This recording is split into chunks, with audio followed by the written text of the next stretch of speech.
Hello वांगशी lovers and एज and lovers. तो गाइस, मुझे आपसे बहुत ज़रूरी बातें करनी है और इसीलिए मुझे आपका थोड़ा टाइम चाहिए। तो सबसे पहले ये कन्फ्यूज़न था जो हो सकता है आप सबको भी हो इस एफएफ को लेकर, तो मैं क्लियर करना चाहती हूँ कि हाँ, ये कोई भी ओमेगा वर्स स्टोरी नहीं है। ये नॉर्मल जैसे हम लोग रहते हैं, हमारी दुनिया है, रियल लाइफ की दुनिया, बस वही है। बस इस टाइम लाइन में कल्टीवेशन वर्ल्ड से वीइंग आया है मॉडर्न एरा में, हम लोग से फ्यूचर में गया है। हम लोग की टाइम लाइन में या हम लोग के समय में नहीं है, वो 2026 में है। सो आई होप आपको ये डाउट क्लियर हो गया होगा। और सेकेंडली ये तो बहुत ज़रूरी क्वेश्चन है कि हैप्पी एंडिंग होगा या नहीं। तो हाँ, इस एफएफ का हैप्पी एंडिंग होगा, क्योंकि 2026 में अगर लैंड वांगची है तो उसका विभूषियान भी तो होगा ना। इसीलिए जैसे ही हमारा ये हमारा पास्ट का यानी कल्टीवेशन वर्ल्ड का विंग अपनी दुनिया में चला जाएगा, उसके बाद उस दुनिया का विंग हमारे लेंजा को मिल जाएगा और हमारे इस दुनिया में उन दोनों की कपल बन जाएगा और कल्टीवेशन वर्ल्ड में हमारा विंग वापस जाकर उसके लेंजा से शादी करके अपना कपल पूरा कर लेगा। सो ये हैप्पी एंडिंग वाला ही एफएफ है। सो होप सो कि आपको ये डाउट क्लियर हो गया होगा। और ये कमेंट, मुझे आपके कमेंट बहुत अच्छे लगे सुनकर कि आप मेरी वजह से 96 एफएफ भी सुनती हैं। सो इसके लिए बहुत ही ज़्यादा थैंक यू। और हाँ, मुझे पता है आप में से बहुत लोग को बॉटम ईबो या लैंड वांगची पसंद नहीं है, but in my personal opinion, मुझे अगर मेरा पर्सनल ओपिनियन जाना जाए तो मुझे शियानवैन और जानी ज़्यादा पसंद है। पर इसका ये मतलब नहीं है कि मैं वांगशन या ईजान एक्सप्लेन नहीं करूँगी। आप लोग की डिमांड पर मैं ज़रूर लाऊंगी। और हाँ, मुझे एक और सब्सक्राइबर ने मुझे वांगशन बुली के पर एफएफ बनाने को कहा है, तो मैं ऑफ कोर्स टॉप ईबो को रखूँगी और एफएफ लाती रहूँगी। पर आप लोग मेरा साथ मत छोड़िएगा और ऐसे ही मुझे ढेर सारे कमेंट्स करते रहेगा, मुझे प्यार करते रहेगा, तो मैं आपके लिए आपकी डिमांड पर आप जैसा एफएफ चाहते वैसा लाती रहूँगी। होप सो कि आप इस सब से सेटिस्फाई होंगे। और हाँ, पर हाँ, आपको वेट करना होगा क्योंकि मैंने वादा किया है कि ब्लैक जेड का सेकेंड सीज़न आएगा। सो उसके लिए भी मुझे थोड़ा तो टाइम चाहिए, क्योंकि जो जो लोग वेट कर रहे हैं ब्लैक जेड के सेकेंड सीज़न का, उन्हें भी तो मैं निराश नहीं कर सकती ना। सो आप सबको इसके लिए तो वेट करना होगा। तो आई होप मैंने आपके डाउट क्लियर कर दिए हैं। तो चलिए हमारे एफएफ पर हम आगे बढ़ते हैं। और हाँ, एक और ज़रूरी, बहुत ज़रूरी बात कि मैं एक दिन ये लव इन टाइम एक्सप्लेन करूँगी एफएफ और एक दिन लॉन्ग लॉस्ट लव एक्सप्लेन करूँगी। सो आपको अल्टरनेटली ये एफएफ मिलते रहेंगे। और तब लैन हुआन और लैन चिरैन दोनों ही अपने वाइफ को अंदर लेकर आते हैं और जैसे ही वो सब एंटर करते हैं वापस से वो पैलेस के अंदर, चूँकि उनका बीच हाउस के अंदर, तभी उन्हें ज़ोर से एक चीखने की आवाज़ सुनाई देती है हमारे लैन वांगची के कमरे से। ये सुनकर तो चारों के चारों एकदम डर जाते हैं कि आखिर ऐसा क्या हो गया कि लैन वांगची से चिल्ला रहा है। वो सभी भागकर उसके कमरे पे जाते हैं और जल्दी से डोर को नॉक करने लगते हैं और कहते हैं, वांगची वांगची क्या हुआ, दरवाज़ा खोलो। और इससे हम लोग 10 मिनट पहले का सीन शिफ्ट करते हैं। जैसे ही हमारा वांगची अपने कमरे में अंदर आया था, वो अंदर आता है और वो अपने कपड़े निकाल रहा था ताकि वो एक गुड रिलैक्सिंग शावर ले सके एंड अपनी सारी फ्रस्ट्रेशन, टेंशन, चिड़चिड़ाहटपन एंड सब कुछ को थोड़ा कम डाउन कर सके। सो वो अपने टॉवेल लेता है अपने आप को कवर करने के लिए एंड वो सारे कपड़े निकाल कर बाकायदा बहुत ही ज़्यादा आराम से शावर के नीचे खड़ा हो जाता है एंड एक रिलैक्सिंग शावर को एंजॉय करने लगता है। और तभी तभी एक बिजली की तेज़ से गड़गड़ाहट होती है, जो कि वांगची भी सुनता है और उसे लगता है कि शायद मौसम कुछ ज़्यादा ही ख़राब हो गया है। और तभी अचानक से वांगची के ऊपर कोई चीज़ आके धड़ाम से उसके ऊपर गिर जाती है और वांगची उस चीज़ को हैरान भरी नज़रों से देखता है।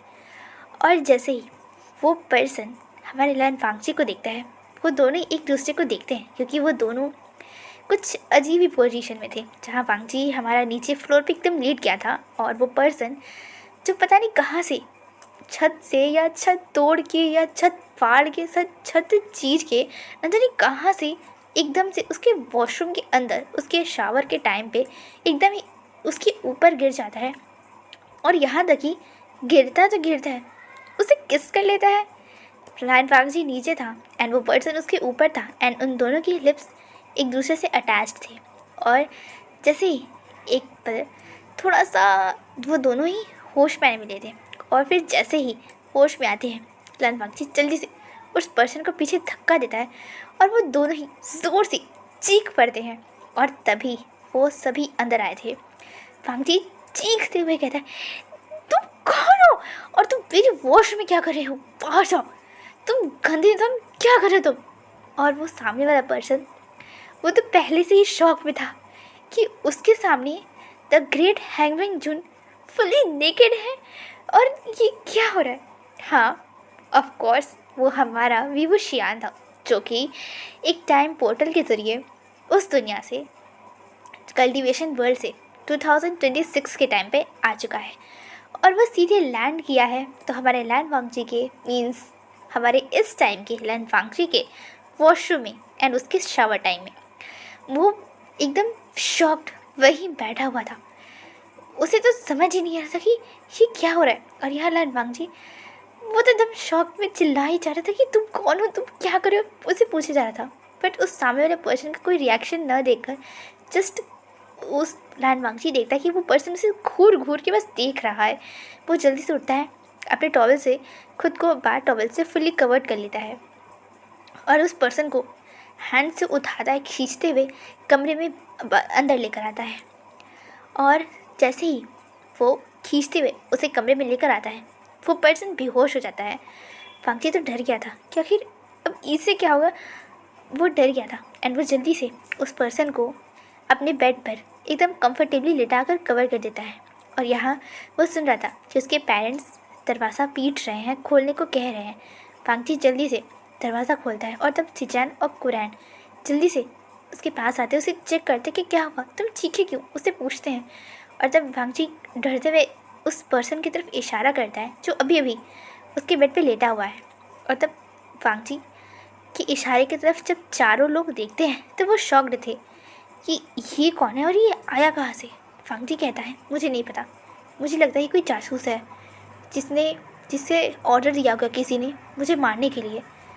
पर वांगजी तुम चीखे क्यों, गगा मैं शावर ले रहा था और ये इंसान न जाने कहाँ से मतलब मेरे ऊपर ही गिर गया शावर में। क्या? हाँ गगा, मतलब मुझे लगता है कि छत में छेद हो गया है या इस इंसान ने छत को तोड़ दिया है, वरना वो ऊपर से कहाँ से मेरे ऊपर गिरेगा। और इसी वजह से हम दोनों ने चीखा क्योंकि मैं नेकेड था और ये मेरे ऊपर था और हमारी किस हो गई। क्या?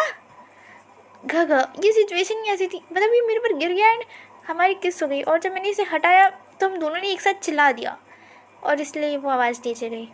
पर वांगजी कौन है? घ ये मुझे कैसे पता चलेगा ये कौन है? ये ज़रूर जासूस होगा या कोई असर्शन होगा जिसे मेरे दुश्मनों ने हायर किया होगा मुझे ख़त्म करने के लिए। तो फिर तब हुआन कहते हैं, क्या तुम श्योर हो? तो वांगजी कहता है, मुझे डाउट है क्योंकि इसने कपड़े इस अजीब से कपड़े पहने जैसे कि कोई शूटिंग स्पॉट से कहीं से चला आया है। क्या? हाँ, इसने चाइनीज़ मॉडर्न ड्रेसेस पहनी है, हार्मफुल पहना है, वो भी ब्लैक रंग का। आप देख लीजिए उसे, अभी वो बेहोश है, मतलब मुझे नहीं पता क्यों। अगर वो बेहोश है तो उससे मुझे डॉक्टर बुलाना चाहिए, चांदली कहती है। और तब वांगजी कहता है, हाँ शॉ जी, आप कॉल कीजिए, मुझे भी पता करना है ये कौन है और ये मेरे वॉशरूम में कर क्या रहा था, मुझे इसे होश में लाना होगा।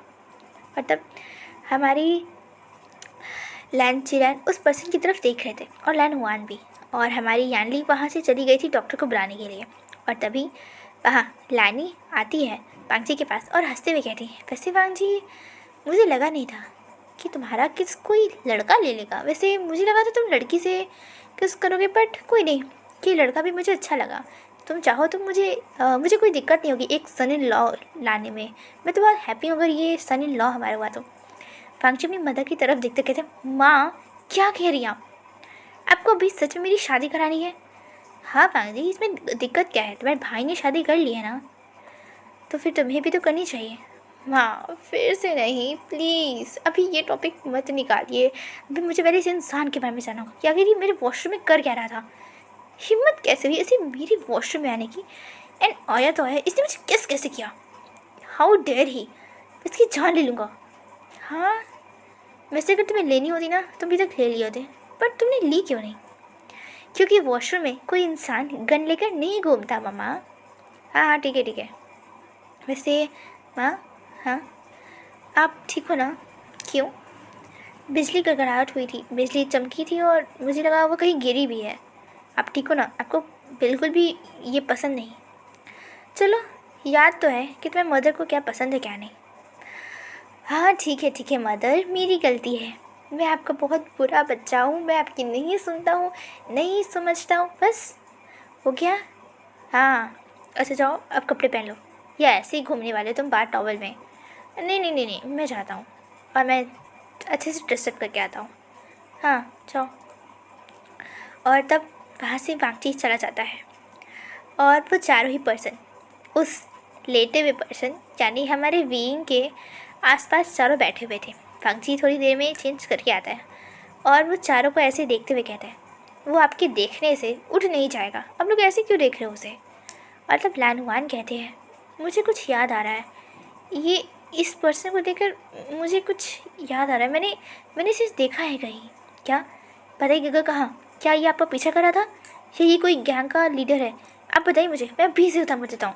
भांग जी चुप रहो, मैं ये सब काम नहीं इन्वॉल्व हूँ, तुम्हें पता है ना?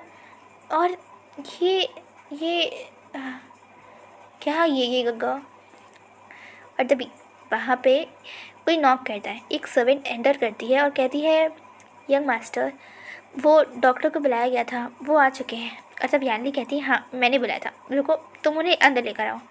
और तब डॉक्टर अंदर आते हैं और तब वो सबको ग्रीट करते हैं और वो सब भी डॉक्टर को ग्रीट करते हैं। और तब फिर डॉक्टर कहते हैं कि पेशेंट कौन है, और तब वो इशारे में बेड पर लेटे हुए बीइंग को दिखाते हैं। और तब डॉक्टर कहते हैं, ठीक है मैं चेक करता हूँ। और आधे घंटे पूरा अच्छी तरीके से एग्ज़ामिन करने के बाद कहते हैं कि, और उसके पूरी बॉडी पे, वो कहते हैं कि उसकी पूरी बॉडी पे कट्स लगे, हंड्रेड्स ऑफ कट्स होंगे। एंड उसके दिमाग पे बहुत ही ज़्यादा स्ट्रेस है किसी बात का, जिसकी वजह से ओवर स्ट्रेस, अच्छे से खाना ना खाने से और प्रॉपर्ली रेस्ट ना करने की वजह से वो बेहोश हो चुके हैं। वैसे ये है कौन? तब फिर हमारे लैंड कहते हैं, डॉक्टर पता नहीं ये कौन है, बट आप किसी को इसके बारे में बताइएगा नहीं। तो फिर डॉक्टर कहते हैं, हाँ ठीक है, बट ये इंसान पता नहीं कैसे सर्वाइव कर रहा है, मतलब इतनी ज़्यादा इसका ब्लीडिंग हो रहा है, कट्स लगे हुए हैं इसकी बॉडी में, और इसकी बॉडी कुछ डिफरेंट ही है, मतलब मैं समझ नहीं पा रहा। तो फिर चिरैन कहते हैं, डॉक्टर प्लीज़ इसे ट्रीट कर लीजिए, और आपको जो भी इसके ऊपर कुछ करना है आप तब करिएगा जब ये होश में आ जाए। वैसे इसे होश में आने में कितना समय लगेगा? डॉक्टर कहते हैं कि इसके अंदर बहुत ही ज़्यादा कम एनर्जी है, बहुत ही ज़्यादा वीक है ये पर्सन। ऐसा करता हूँ मैं, पहले इसे ग्लूकोज चढ़ा देता हूँ और इसकी सारी बैंडेजेस कर देता हूँ। उसके बाद हमें लगता है कि ये शाम तक या कल सुबह तक होश में आ जाएगा। बट हाँ, होश में आने के बाद आपको उसका बहुत ही ज़्यादा ध्यान रखना होगा, क्योंकि ये पर्सन बहुत ही ज़्यादा वीक है। फिर डॉक्टर एक आधे घंटे तक पहले बीन के सारे वोन्स को क्लीन करते हैं, बैंडेजेस करते हैं, और इसे एक ग्लूकोज की बोतल चढ़ा देते हैं।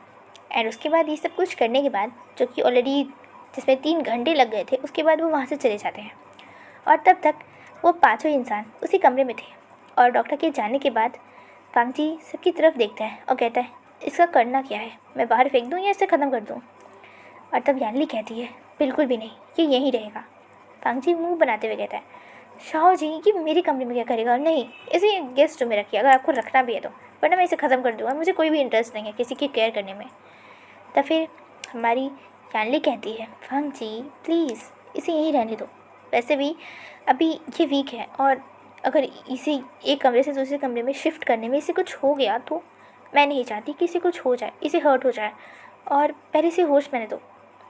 हाँ तब ये क्या मेरे कमरे में रहेगा और मैं कहाँ रहूँगा? याली हंसते हुए कहती है, तुम थोड़ा दिन एडजस्ट कर लो इसके साथ, वैसे भी ये तो एक तरफ सो रहा है ना, तुम तो दूसरी तरफ सो सकते हो, तुम्हारा तो किंग साइज़ बेड है ना पांगजी, प्लीज़। पांगजी मुंह बनाते हुए कहता है, ये इंसान को मैं छोड़ूंगा नहीं, इसके आते ही मुझे मेरे ही कमरे में एडजस्ट करना पड़ रहा है, आखिर इसकी हिम्मत कैसे हुई? और तब वांगची के ऐसे एक्सप्रेशन को सब देखकर, उसकी बातें सुनकर सब हंसते हैं और हुआन कहता है तुम चिंता मत करो, ये होश में आ जाएगा तब उससे जितनी बुराइयाँ करनी है, जितनी कंप्लेंट्स करनी है उसे कर देना, ठीक है। वांगची कहता है हाँ गगो। और फिर वांगची कहता है गगो क्या आप ऑफिस जाओगे? तो हुआन कहते नहीं, फ़िलहाल तो मैं अभी कुछ नए प्रोजेक्ट्स लिया हूँ, मैं वही करूँगा। तुम्हें लैंड कॉम्परेशन में जाना तो तुम जाओ, तुम्हें संभालना ऑफिस तो जा सकते हो।